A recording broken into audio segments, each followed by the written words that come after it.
Hello everyone, welcome to a new episode of the podcast series of the Global Judicial Integrity Network. We're here today with Dr. Nihal Jayawickrama, the coordinator of the Judicial Integrity Group. Dr. Nihal, could you please let us know about your professional background? I've done many things. I was a practicing lawyer. I was then briefly Attorney General in Sri Lanka. Then for 7 years I was Permanent Secretary of the Ministry of Justice. Then I went into academic life and I was a professor of law in constitutional law in Hong Kong and a professor of human rights at the University of Saskatchewan. Thereafter I left academic life. A friend of mine persuaded me to leave academic life. He said, come down to earth. And I ended up in Berlin with Transparency International. Mm-hmm. When I began work at Transparency International, we found that a lot of evidence surfacing that people around the world on different continents all considered that the police were the most corrupt institution, and that next to the police was the judiciary. The UNODC then took the initiative to invite the judges. I had written to several Chief Justices of the common law system, and they were all very enthusiastic about it. So we had the first meeting here in Vienna. It was a preparatory meeting of judges, and we presented them with the evidence. They were of the view at the end of 2 days that what was urgently needed was some statement of judicial standards of conduct that judges should aspire to or judges should conform to, and that there was nothing that was applicable except at a national level. There were a few. They wanted a code of conduct that the judiciary could apply and enforce without the intervention of the executive or the legislative branches, and that was the beginning of the Bangalore principles. They decided that a draft should be prepared of the judicial, that we should try to identify the core judicial values and then the principles that could be drawn from those values. And that task was entrusted to me.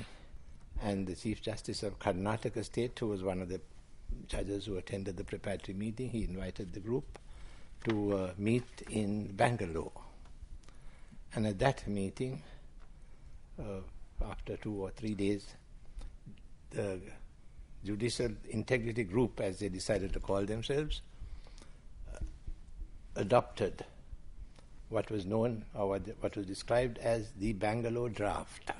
And how did the Judicial Integrity Group manage to narrow it down to these 6 principles? Well, after reviewing so many codes we had to, in preparing a statement of principles, we had to first identify the core judicial values.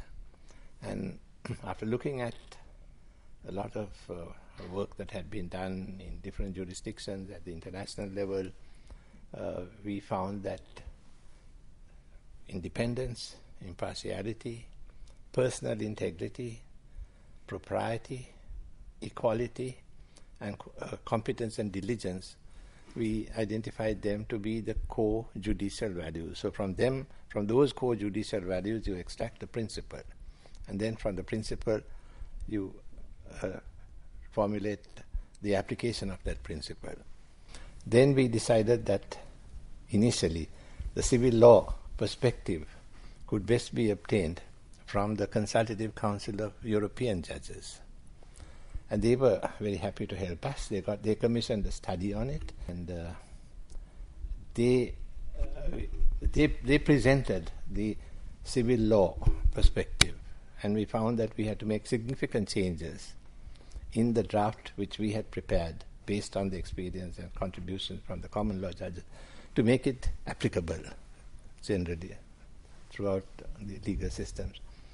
So finally, having prepared after this 18 or 20 months of consultation, we were ready with a final draft, the Bangalore draft. So then the draft Bangalore principles were presented to finally to a round table meeting of judges of different legal systems, of different courts, different jurisdictions, not the members of Judicial Integrity Group. Our chairperson at that time was the late Judge Veeramantri, who was the vice president of the International Court of Justice. He suggested that the meeting be held at the Peace Palace at The Hague. So the group met there, and because he was a member of the court, he was able to persuade the other judges of the International Court of Justice to also participate. So they participated in this meeting, at which the Bangalore Principles of Judicial Conduct were finally adopted, November of 2002. In April 2003, the Special Rapporteur presented this to the Commission on Human Rights. There they took note of it and endorsed it and brought it to the attention of governments, non-governmental organizations, and so on. The Bangalore Principles were presented to the Crime Commission, and the Crime Commission recommended to ECOSOC a resolution which ECOSOC unanimously adopted. And in that resolution, ECOSOC requested governments to invite their judiciaries to take into account the Bangalore Principles of Judicial Conduct when formulating their own codes of conduct. ECOSOC did something more. ECOSOC requested that a commentary be prepared on the Bangalore Principles and requested UNODC to convene an intergovernmental expert group, open-ended intergovernmental expert group, to consider and approve this commentary. So I spent about another year or so preparing a commentary, and I thought work was almost complete when Judge Veeramantri said there's something missing from your commentary, and that was the historical and cultural traditions. And I found, when researching that, the ancient Middle East, Hindu law, the Buddhist philosophy, Roman law, Chinese law, African law, Jewish law, Christianity, and Islamic law, that these principles were there a long, long time before us, before our time. And in fact, in Islamic law, they were very precisely stated, many of these things. And finally, a revised version was prepared and published by UNODC in September 2007. That was not the end of the process, because about years that followed, there were requests from several judiciaries. They said, okay, fine, we have the Bangalore Principles, we have the commentary, but what do we do? How do we implement it?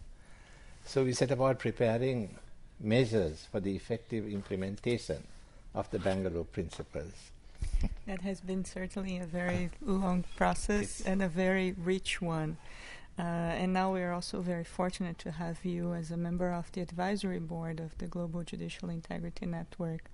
And also through that process, I think that we would also like to ask you to tell us about the Bangalore Principles after nearly 2 decades of their first draft, and if there have been any emerging issues so significant that would lend it to a potential update or review of the Bangalore Principles. Fortunately, that the need for that surfaced because of the launch of the Global Judicial Integrity Network, and at that session, what we found was that there are areas which were completely omitted in the Bangalore Principles.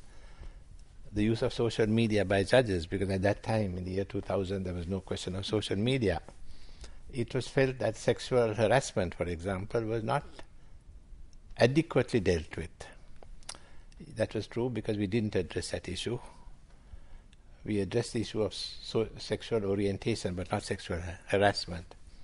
Then, of course, there's the issue of artificial intelligence, which is also something very new which we have to address in the principles because that could impact on judicial decisions and the way judicial decisions are made. Then we found over time learned articles, analyses of the Bangalore principles where very eminent jurists had suggested new values. The late Sir Nigel Rodley had written an article where he, in a law journal, where he proposed that non-arbitrariness should be a new value. Mr. Justice Michael Kirby of Australia, who is a member of our group, has argued that courage should be a judicial value, and that should be included. His argument is that the judge may be independent, but not sufficiently courageous. Could be impartial, but not courageous. So we have to examine these proposals, these developments, and see what changes can be made. I don't think there's a need to change the judicial values, the 6 judicial values, because these have now been accepted across the continents, and it'd be quite confusing if you try to do that. But certainly the commentary presents an opportunity for revision. It's certainly very ambitious, and we wish you all the luck, but do know that the Global Judicial Integrity Network is completely at your disposal and supporting the Judicial Integrity Group in this work. I think the updating and revision of the Bangalore principles would have to depend very heavily on the network, on the global, because I think that would be an opportunity for consultation with judges across the different jurisdictions. Thank you. And to everyone listening to us, thank you for being also a part of the Global Judicial Integrity Network. For more information about the Bangalore Principles, about the commentary on the Bangalore Principles, please visit the Global Judicial Integrity Network website and the website of the Judicial Integrity Group, where you can find a lot more information in our database of resources and other multimedia and other sources on the website. And stay tuned for other episodes in our podcast series.